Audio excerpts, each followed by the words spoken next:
Hey, it's good to see you again. Today, we will be finishing the second chapter of The Shadow over Innsmouth. I hope you enjoy.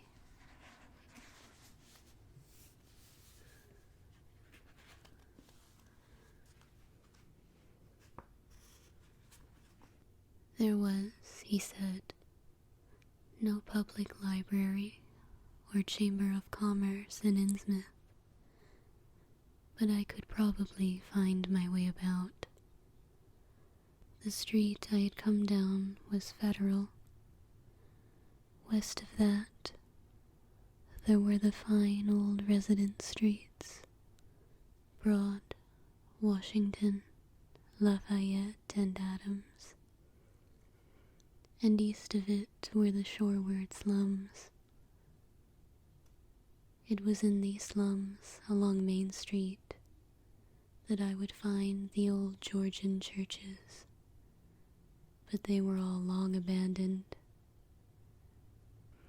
It would be well not to make oneself too conspicuous in such neighborhoods, especially north of the river, since the people were sullen and hostile.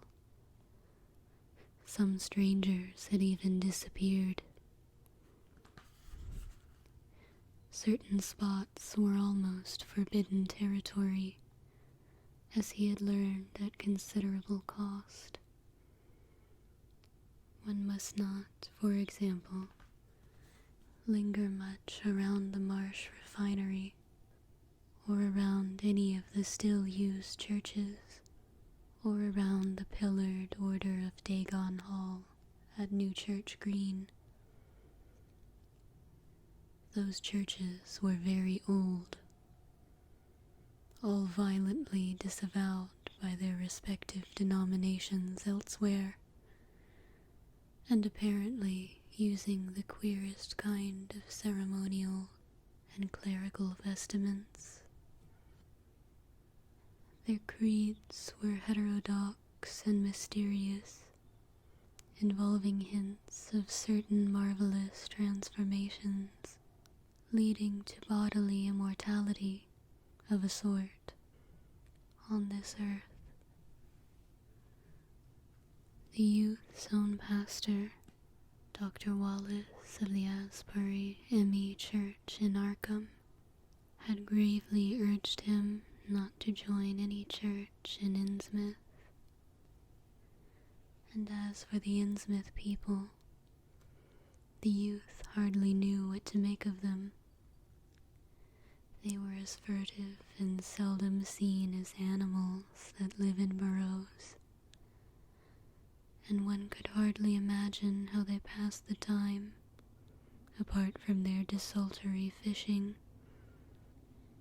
Perhaps, judging from the quantities of bootleg liquor they consumed, they lay for most of the daylight hours in an alcoholic stupor.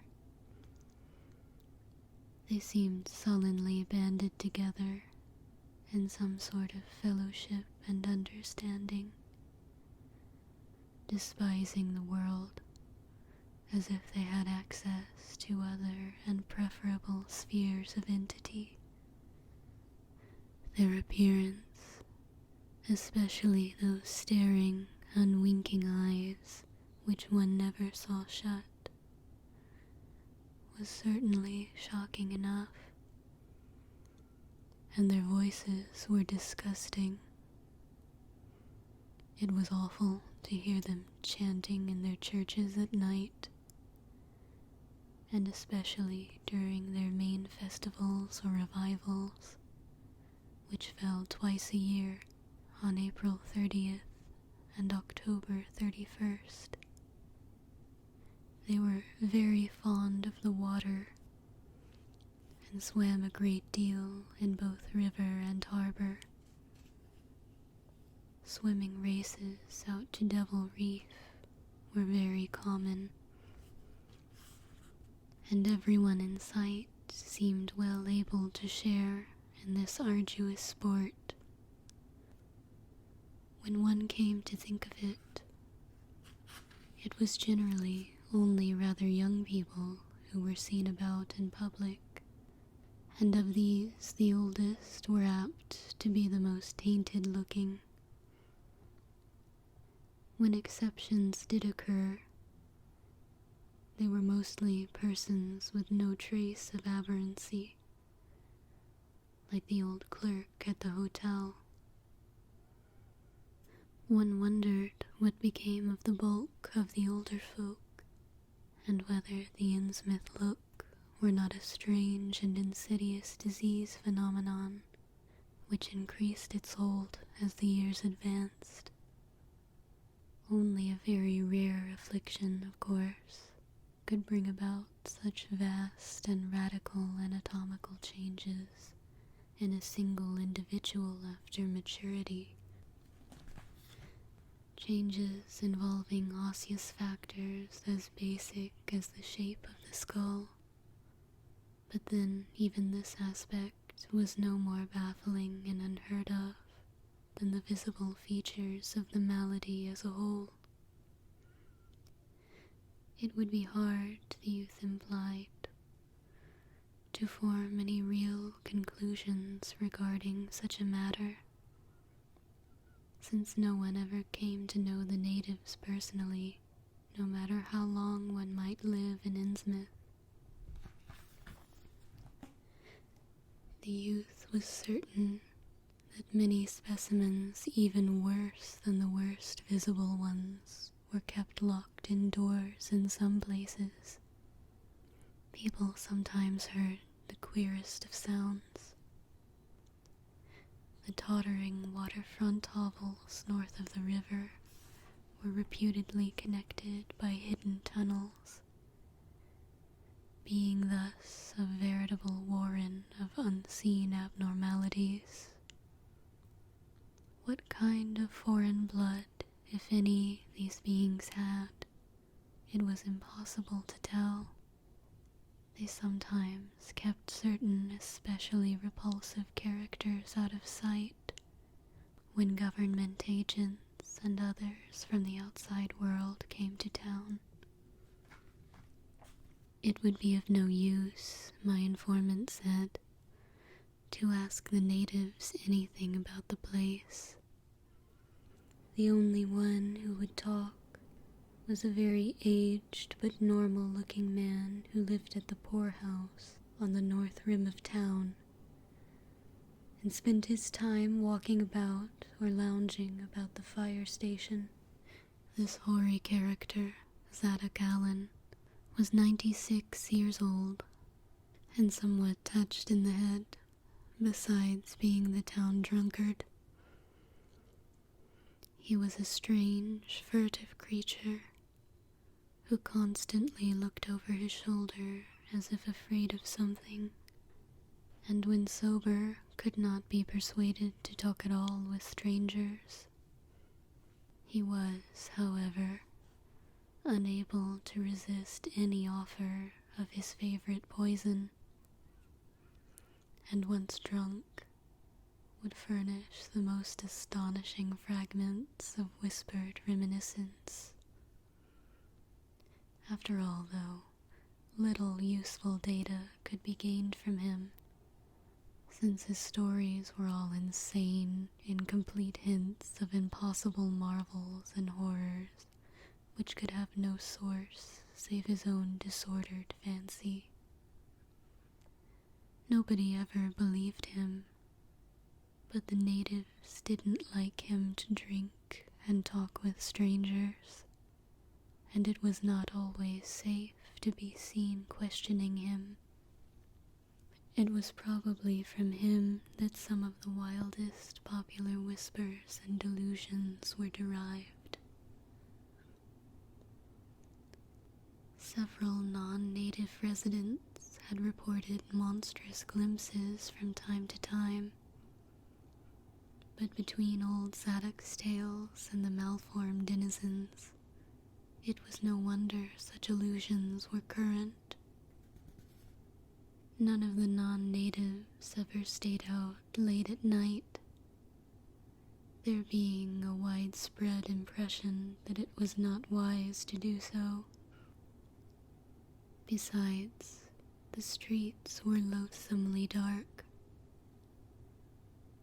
And as for business, the abundance of fish was almost certainly uncanny, but the natives were taking less and less advantage of it. Moreover, prices were falling and competition was growing. Of course, the town's real business was the refinery, whose commercial office was on the square, only a few doors east of where we stood. Old Man Marsh was never seen, but sometimes went to the works in a closed, curtained car. There were all sorts of rumors about how Marsh had come to look. He had once been a great dandy, and people said he still wore the frock-coated finery of the Edwardian age, curiously adapted to certain deformities. His sons had formerly conducted the office in the square, but lately they had been keeping out of sight a good deal, and leaving the brunt of affairs to the younger generation. The sons and their sisters had come to look very queer, especially the elder ones, and it was said that their health was failing.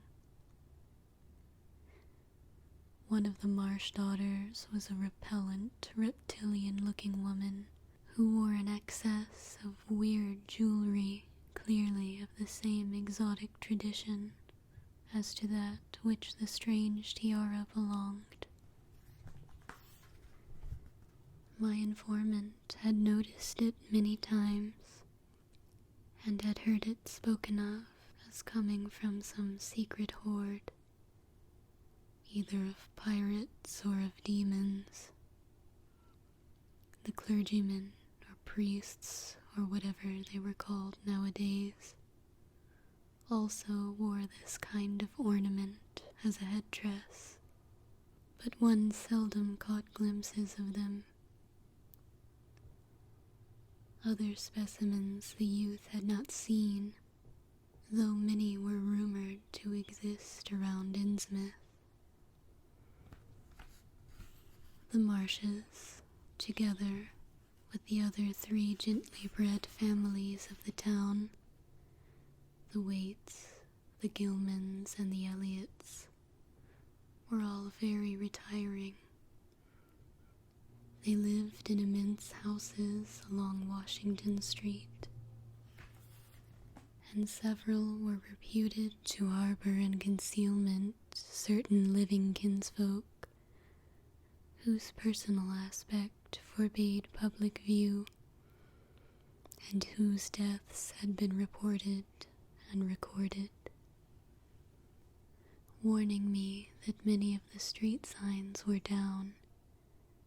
The youth drew for my benefit a rough but ample and painstaking sketch map of the town's salient features. After a moment's study, I felt sure that it would be of great help, and pocketed it with profuse thanks. Disliking the dinginess of the single restaurant I had seen, I bought a fair supply of cheese crackers and ginger wafers to serve as a lunch later on. My program, I decided, would be to thread the principal streets, talk with any non-native I might encounter, and catch the 8 o'clock coach for Arkham. The town, I could see, formed a significant and exaggerated example of communal decay. But being no sociologist, I would limit my serious observations to the field of architecture.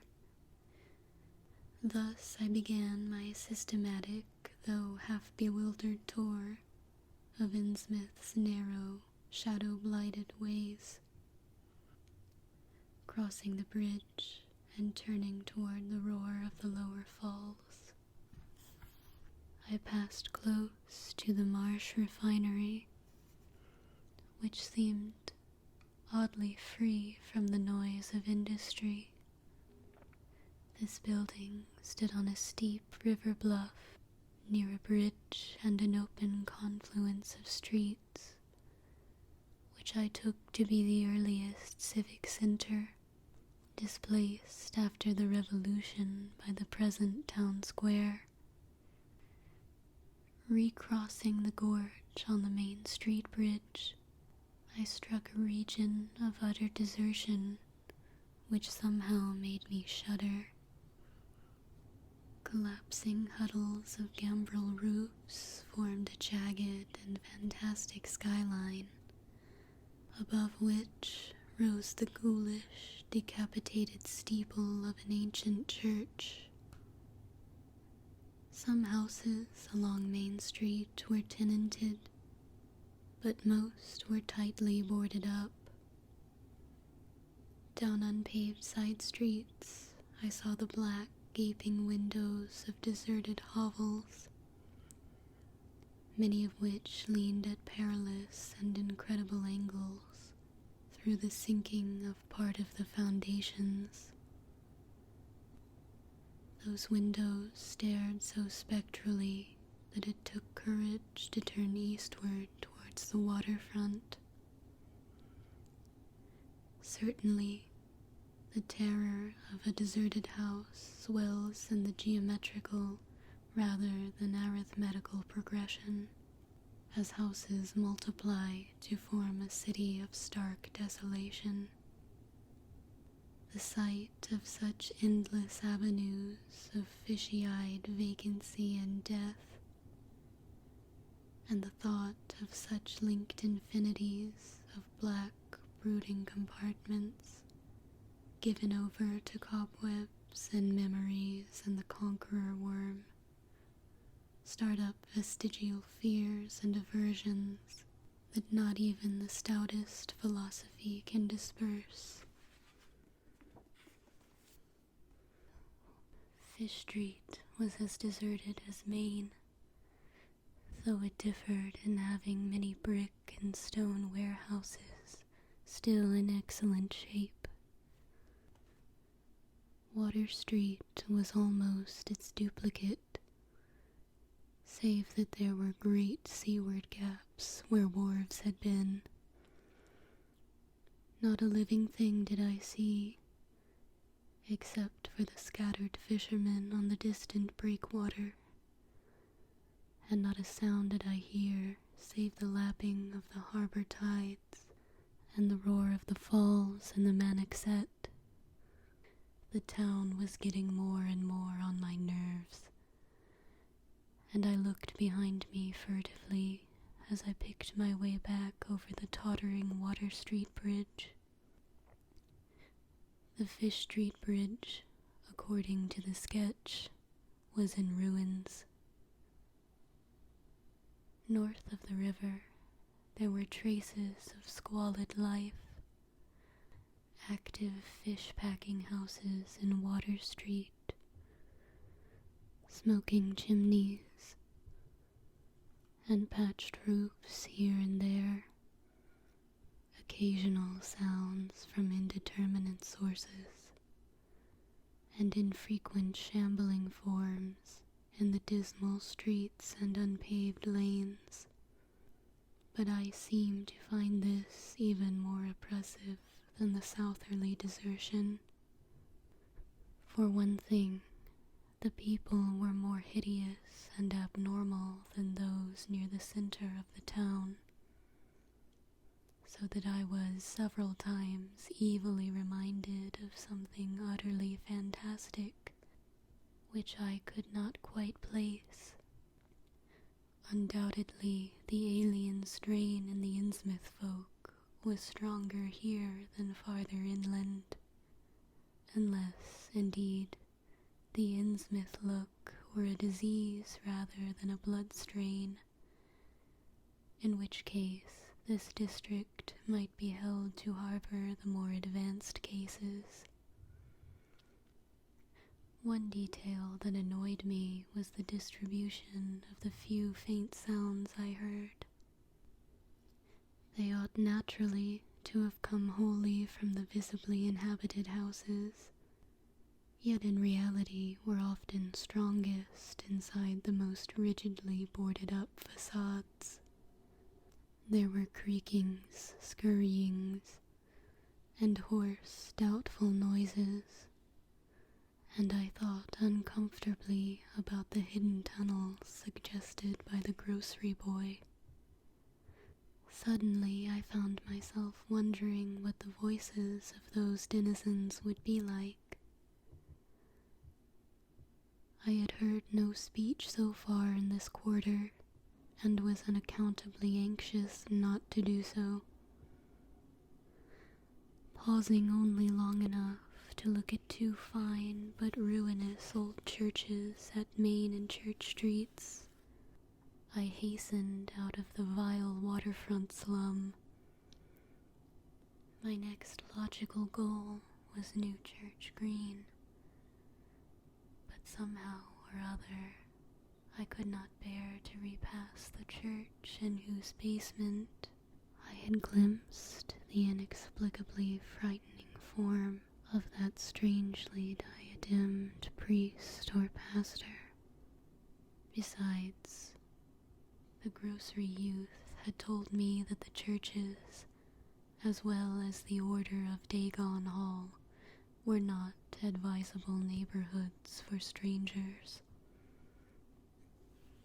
Accordingly, I kept north along Main to Martin, then turning inland, crossing Federal Street safely north of the Green, and entering the decayed Patrician neighborhood of Northern Broad, Washington, Lafayette, and Adams Streets. Though these stately old avenues were ill-surfaced and unkempt, their elm-shaded dignity had not entirely departed. Mansion after mansion claimed my gaze, most of them decrepit and boarded up amidst neglected grounds, but one or two in each street showing signs of occupancy. In Washington Street there was a row of 4 or 5 in excellent repair, and with finely tended lawns and gardens. The most sumptuous of these, with wide terraced parterres extending the back the whole way to Lafayette Street, I took to be the home of Old Man Marsh, the afflicted refinery owner. In all these streets no living thing was visible, and I wondered at the complete absence of cats and dogs from Innsmouth. Another thing which puzzled and disturbed me, even in some of the best preserved mansions, was the tightly shuttered condition of many third-story and attic windows. Furtiveness and secretiveness seemed universal in this hushed city of alienage and death, and I could not escape the sensation of being watched from ambush on every hand by sly, staring eyes that never shut. I shivered as the cracked stroke of 3 sounded from a belfry on my left. Too well did I recall the squat church from which those notes came. Following Washington Street towards the river, I now faced a new zone of former industry and commerce, noting the ruins of a factory ahead, and seeing others with the traces of an old railway station and covered railway bridge beyond. Up the gorge on my right, The uncertain bridge now before me was posted with a warning sign, but I took the risk and crossed again to the south bank, where traces of life reappeared. Furtive, shambling creatures stared cryptically in my direction, and more normal faces eyed me coldly and curiously. Innsmouth was rapidly becoming intolerable, and I turned down Payne Street towards the square in hope of getting some vehicle to take me to Arkham before the still distant starting time of that sinister bus.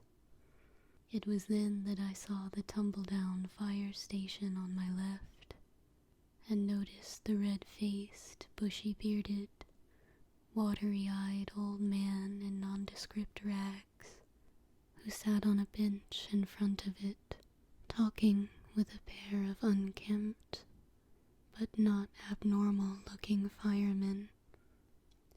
This, of course, must be Zadok Allen, the half-crazed, liquorish nonagenarian whose tales of old Innsmouth and its shadow were so hideous and incredible.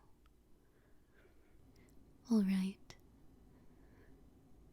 That concludes part 2 of chapter 2 of The Shadow over Innsmouth. I hope you enjoyed this reading, and I'll see you soon. Good night.